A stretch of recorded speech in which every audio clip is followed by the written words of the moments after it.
आपसे ये कहने के लिए आया हूं कि चुनाव तुम्हारे सब्र, तुम्हारी बर्दाश्त, तुम्हारी अक्लमंदी और तुम्हारी होशमंदी का इम्तिहान होगा। जिला इंतजामिया ने यह कसम खा रखी है कि उन्हें मुझको हराना है। यूनिवर्सिटी की दीवारें गिरा दी गई, 4-4 साल के मासूम बच्चों के कान पकड़कर लटका दिया गया, पानी का कनेक्शन काट दिया गया। अरे ये तो यजीद ने भी नहीं किया था, ये तो कोई राक्षस भी नहीं करेगा जो तुमने हम गरीब और कमजोरों के साथ किया है। इसी प्रकार के भाषणों से, जो भड़काऊ भाषण होते हैं, उससे कहते हैं चुनाव पलट जाता है।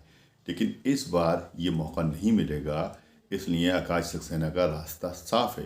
ये मैं दावे के साथ कह रहा हूँ कि इस प्रकार की हेट स्पीच या भड़काऊ भाषण नहीं होंगे। दोस्तों, मैं आरिफ खान एक बार फिर क्राइम एक्सपोजर न्यूज़ रूम से आपके सामने नए मुद्दों और ताज़ा खबरों के साथ। दोस्तों, कल मैंने आपको बताया था कि इस उपचुनाव में बहुत से लोग कोशिश कर रहे हैं टिकट हासिल करने की, लेकिन ये फसल जो है वो आकाश सक्सेना की बोई हुई है, और जो दूसरे लोग ये कोशिश कर रहे हैं कि उसको काट लेंगे, ये ऐसा नहीं होगा। टिकट आकाश सक्सेना को ही होगा, और आकाश सक्सेना को जो टिकट हुआ है वो भाजपा ने एक बार फिर उनके ऊपर जो है एतमाद जताया है, भरोसा जताया है। इसका जिस प्रकार से टिकट हुआ है, कानपुर जनता में बहुत खुशी की लहर है, क्योंकि समाजवादी की तरफ से जिस तरह से कयास आराइयाँ की जा रही थी, जिस पर सोचा जा रहा था कि जो अफवाहें थीं या इस तरह से जो चर्चाएं थीं कि फिर एक बार तंजीम फातिमा को मैदान में उतारा जाएगा, लेकिन समाजवादी की तरफ से आसिम राजा को मैदान में उतारा है। आसिम राजा ये वही शख्स हैं जो घनश्याम लोधी से अभी मेंबर पार्लियामेंट का लोकसभा का चुनाव हार चुके हैं, और एक बार फिर वो आकाश सक्सेना से मुकाबला करने के लिए तैयार हैं। लेकिन अधिकतर रामपुर के मुसलमान का जो रुझान है वो बीजेपी की तरफ गया है, और रामपुर का ही नहीं, पूरे देश का मुसलमान इस वक्त बीजेपी के साथ में जुड़ रहा है। ऐसा खबरें से आ रही हैं और ऐसा ही प्रतीत भी हो रहा है। जिस प्रकार की एक्टिविटीज़ हैं, उन्होंने इस संबंध में शुएब इनामदार से बातचीत की, जो मुस्लिम प्रतिनिधित्व भी करते हैं, पुराने सोशल वर्कर हैं, कई पार्टियों में रह चुके हैं, आजकल भाजपा के वो मंडल सचिव हैं। तो सुनिए उन्होंने क्या कहा। रामपुर की राजनीति में एक जाना पहचाना नाम है शुएब इनामदार। आज वो मेरे साथ मौजूद हैं। शुएब इनामदार इस वक्त भाजपा के मंडल सचिव मतलब सेक्टर प्रभारी हैं। आइए उनसे सीधी बात करते हैं। आपसे सीधा सवाल ये है कि इस बार जो भाजपा ने यहाँ से जो हमारे आकाश सक्सेना को प्रत्याशी बनाया है, क्या लगता है? प्रत्याशी का चयन तो बहुत बढ़िया है, और ये वक्त की ज़रूरत भी है। It is the need of time कि हमें ऐसा स्ट्रॉन्ग प्रत्याशी चाहिए जो एक अच्छी फाइट कर सके और जीत सके। और इससे मैं समझता हूँ आकाश नहीं सक्सेना से ज़्यादा स्ट्रॉन्ग कैंडिडेट को दूसरा नहीं होता। ये क्षेत्र जो है कहते हैं कि समाजवादी का है या आजम खान का है, तो ऐसे उसमें क्या वो फाइट कर पाएंगे?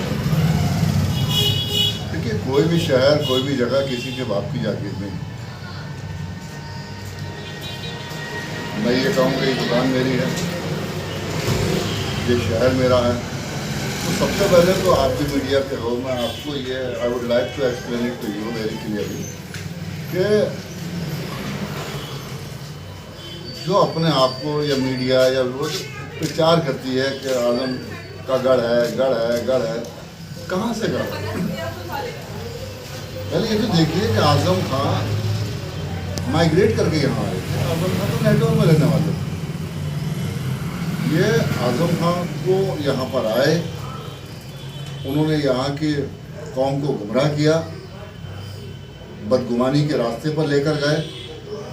और हमारे 10 बार के विधायक तो हैं वो यहाँ। देखिए, विधायक हैं वो अलग चीज़ है, लेकिन उस टाइम इनका जो फाशिस्ट चेहरा था वो हम नहीं समझ पाई। वो यही सोच रही है रहबर है। ये रहबर नहीं है, ये हमारे बीच एक रहबर बन के रहबर की नकाब अपने चेहरे पर डालकर आए जरूर थे, लेकिन काम सारा रहबरी वाला क्या है, तो हम तो रहबर मानते नहीं हैं। हमारे वो तो ये कहते हैं कि मैंने रामपुर का इतना खूबसूरत बनाया कि इतना कोई बना नहीं सकता है। देखिए, रामपुर बदसूरत का एक तहजीब का शहर था। हमारा शहर जमहूरी निज़ाम में विश्वास रखने वाला शहर था। हमारे शहर के लोग मासूम थे, लिहाजा हमारा शहर तो ऑलरेडी डेवलप था, बल्कि इन्होंने तो हमारे हाथों से कलम नहीं छीना। जिन स्कूलों में कलम दिया जाता था वो स्कूल तक छीन लिया। ब्रदर टेक्सटाइल इसका एक बहुत बड़ा मसला है। यहाँ पर 10,000 लोग उस टाइम काम किया करते थे जब शहर में रोजगार के स्रोत जो थे, जो सोर्सेज ऑफ रोजगार था वो कम था, तो आधा शहर वहीं काम करता था। तो सबसे पहले तो इन्होंने उन 10,000 लोगों को ही बेरोजगार कराया जिनके कांधे पे 50,000 लोगों की जिम्मेदारी थी, अपने राजनीतिक फायदे के लिए। राजनीतिक फायदे के लिए। और उसका इन्हें फायदा पहुंचा। ये नवाबों के खिलाफ जंग का ऐलान करते रहे और पीछे से नवाबों से इनाम लेते रहे। तो ये तो इनके तो दोनों पहलू जो हैं वो दागदार हैं। आज की स्थिति में लगता है कि आपको मुस्लिम बहुल्य क्षेत्र है कि मुसलमानों को वोट मिलेंगे? कि सबसे पहले तो अनसिक्योर्ड वाली बात है, इनटॉलरेंस वाली बात है। तो कहाँ पर है आप बताइए? पिछले 2014 की सरकार में कोई एक वायलेंस बताइए, कोई एक ह्यूमन राइट्स बताइए, कोई एक ऐसा हादसा बताइए जहाँ पर मुसलमानों को ये लगे कि हम अनसेफ हैं। ऐसा तो नहीं, बल्कि मुसलमानों को जितनी तादाद में हमारे प्रधानमंत्री ने मुसलमानों से चीख कर कहते हैं कि अगर आपके एक हाथ में कुरान हो तो दूसरे हाथ में कंप्यूटर हम देना चाहते हैं।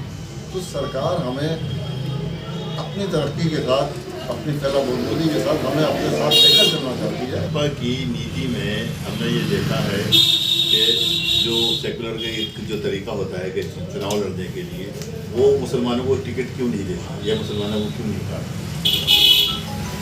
देखिए, किसी भी पार्टी का अपना मैनिफेस्टो होता है, अपना एजेंडा होता है, अपनी पॉलिसी होती है। मुसलमान जिस तादाद में भारतीय जनता पार्टी मुसलमानों की जानिब अपना कदम बढ़ा रही है, उसका 1% भी अगर मुसलमान भारतीय जनता पार्टी की जानिब बढ़ने लगे तो ये मसला भी खत्म हो जाएगा। और आने वाले दिनों में लगेगा आपको मुसलमानों को टिकट मिलेंगे? अभी हमारे नगर पालिका के चेयरमैन निकाय चुनाव के होने वाले हैं, चेयरमैन ही का होने वाला है। तो हम खुद जाकर मुसलमानों के घर जाकर हम खुद कहते हैं कि भाई आपको हम कमल के फूल के निशान से लड़ाएंगे। कम से कम अपना ध्यान तो ब्रॉड कीजिए। ये जो नैरो थिंकिंग है कि मुसलमानों का जो फॉर्म दिखाया हमारे लीडरों ने, हमारे रहबरों ने, उस फॉर्म को निकालिए बाहर। ये वो लोग हैं जिन्होंने हमारे बीच एक खंदक खोदी, हिंदू मुसलमान के बीच एक खाई पैदा की, हिंदू को मुसलमान से डराया, मुसलमान को हिंदू से डराया, और दोनों ही लोगों ने अपने अपने फायदे उठाए। तो सबसे पहले हमें ये सोचना है कि भारतीय जनता पार्टी मुसलमानों की हित की बात करती है, भारतीय जनता पार्टी मुसलमानों को तरक्की से जोड़ने की बात करती है, भारतीय जनता पार्टी मुसलमानों को संविधान के अनुसार इंसाफ दिलाना चाहती है। तो फिर हम कहाँ से कहते हैं कि Bharatiya Janata party secular party है? हम तो कहते हैं भारतीय जनता पार्टी देश की सबसे बड़ी सेकुलर पार्टी है। देखिए, अभी जो पीछे उपचुनाव हुआ था वो आकाश सक्सेना जी ने, मैं साथ में था, उनके साथ में रहता था हर वक्त, उनकी मीटिंगों में भी जाता था, कंडक्ट भी मैं था, संचालन भी मैं करता था, और एज ए स्पीकर भी आवाज़ पहुँच गया। एक एक गली में जाके उन्होंने मुसलमानों के दरवाजों को दस्तक देकर कहा कि देखिए, आप एक ऐसे आदमी के पीछे जा रहे हैं जिसके सर पर कानून की तलवार लटक रही, और ये 2-4 महीने बाद फिर चुनाव होगा। आप ऐसे आदमी को मत बनाओ। मैं आपके बीच आया हूँ वो मुसलमानों की हमदर्दी के लिए, मुसलमानों के आंखों को अपने हथेली पर सजाकर, हमारे दिलों के दर्द को महसूस करके हमारे बीच करके आए। लेकिन अफसोस वही मैं कहूँगा कि मुसलमानों के जहन को पता नहीं क्या है कि उन्हें लौट करके एक ही आदमी दिखता था, और उन्होंने वही गलती की जो पिछले 45 साल से। अगर ये गलती नहीं की जाती तो आज हमें इस नतीजे को देखना नहीं पड़ते, ये उपचुनाव नहीं मिलता, उपचुनाव देखने को नहीं। इनको मुजरिम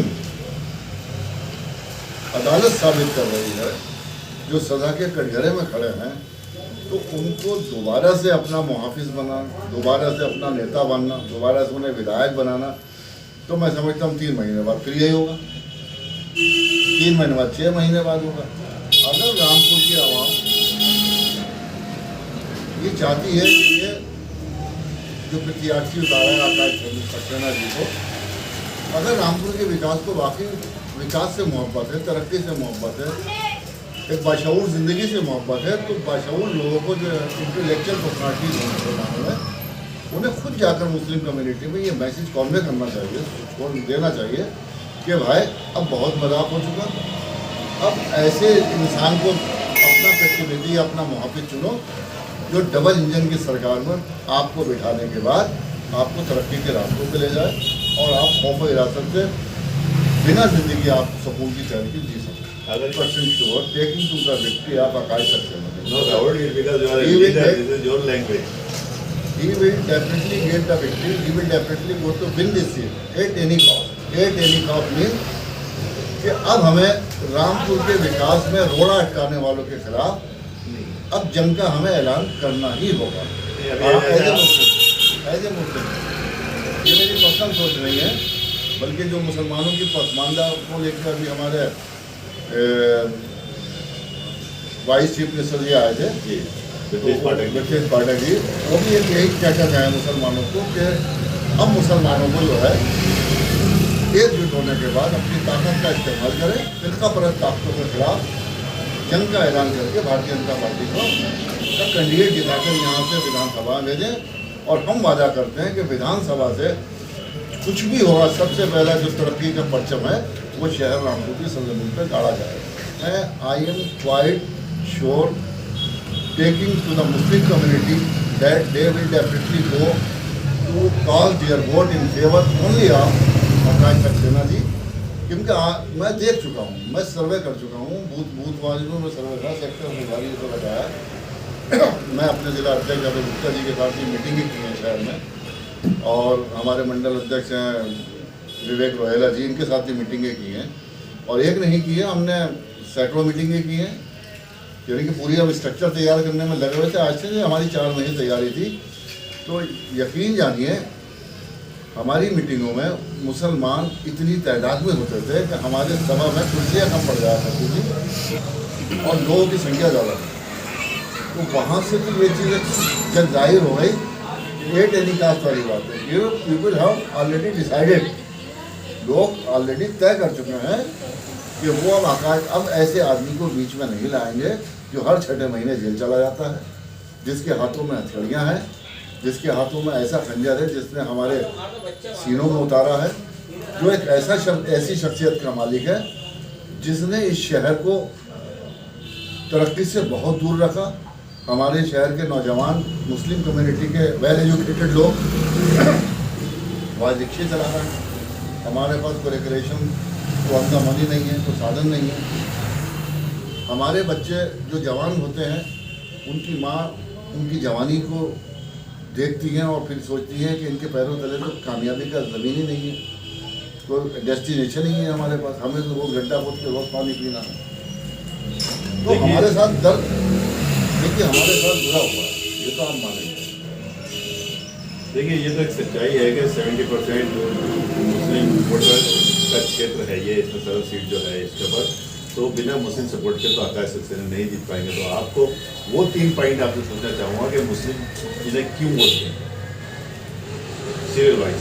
अब वो बात बताइए कि मुस्लिम इन्हें क्यों वोट ना दें, वो एक वजह बताइए। मुझे ओनली मत 3 वजह मुझे बताइए कि मुझे ये 3 वजह चाहिए। वो मैं बता दूंगा, पहले आप बताइए कि मुस्लिम इन्हें वोट क्यों ना दें, वो रीज़न बताइए आप।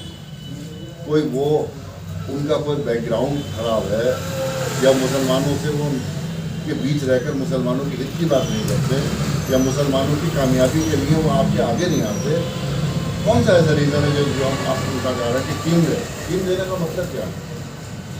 भाई एक आदमी 24 घंटे, देखिए एक तो मैं वो जो एलिगेशन है आकाश सक्सेना जी के ऊपर के साथ, वो आजम खान उनकी वजह से उनकी सियासत ख़त्म हो गई।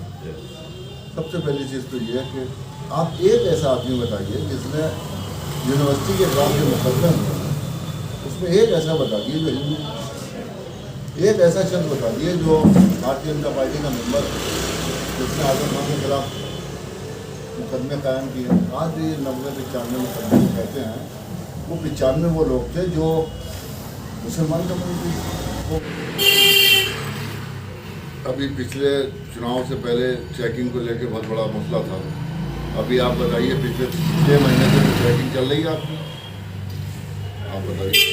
चेकिंग तो रोज होती है हमारे में। लेकिन वो चेकिंग रूटीन चेकिंग होती है, तो क्या आप चाहते हैं कि हम सरकारी दफ्तरों को मनी करा देंगे चेकिंग ही मत करो? हाँ, ये चोरी का ये चोरी करा तो जो रूटीन वर्क है, जो रूटीन काम है, वो तो करना ही पड़ेगा ना अधिकारियों, वो तनख्वाह दे रहे हैं इस बात। अब आपका वो पॉइंट के मुसलमान क्यों, तो देखिए हम मुसलमान भारतीय जनता पार्टी से इसलिए जुड़ना चाहते हैं कि 2014 से पहले का जो माहौल था, जो मुसलमानों को डराया गया था, कभी बाबरी मस्जिद के नाम पर, कभी ज्ञान बापी के मस्जिद के नाम पर, कभी किसी का, तो मुसलमान खौफ दिखाया गया था। अब जब भारतीय जनता पार्टी इक़्तिदार में आई, कुल बहुमत में आई, और सबसे पहले भारतीय जनता पार्टी ने हिंदुस्तान के मुसलमानों को गले लगाया। आपसे अब इतना पूछना चाहेंगे, आकाश को जिताने में रामपुर के मुसलमानों को क्या फायदा? क्योंकि फायदा ही फायदा है। आप चलती हुई ट्रेन में बैठोगे तो मंजिल पर जल्दी पहुंचोगे। सबसे बड़ा तो फायदा यह है कि हमारी सरकार है, भारतीय जनता पार्टी की सरकार है। भारतीय जनता पार्टी ने आपके बीच का कैंडिडेट आपको दिया है, उसने पहले भी चुनाव लड़ा, 70 से 80 हज़ार वोट लेकर आए हो। अब रहा बात कि अगर मुसलमानों को मेरी तो एडवाइस यही है भाई कि घरों से निकलें, ज़्यादा तादाद में निकलें और भारतीय जनता पार्टी के उम्मीदवार को बहुमत से जिताएं, ताकि जीतने वालों को भी लगे कि वाकई हम लोग गद्दार नहीं हैं, हम वफादार हैं। ये मुसलमानों के लिए मेरा मैसेज है कि अगर हमें तालीम चाहिए, हमें रोज़गार चाहिए, हमें शहर का विकास चाहिए, तो हमें आगे आकर कमर से दिल का बटन बनाना है, ये वक्त की ज़रूरत है। चलती ट्रेन में बैठेंगे तो मंजिल तक पहुंच जाएंगे, शोएब इनामदार साहब ने कहा। इनकी इस बात के अंदर सारा मैसेज छुपा हुआ है, बाकी सब ध्यान रखना आपका काम है। रामपुर से क्राइम एक्सप्रेस न्यूज़ के लिए मैं आरिफ खान। वीडियो अगर पसंद आई हो तो लाइक कीजिए, शेयर कीजिए और चैनल को ज़रूर सब्सक्राइब कीजिए ताकि डायरेक्ट नोटिफिकेशंस आप तक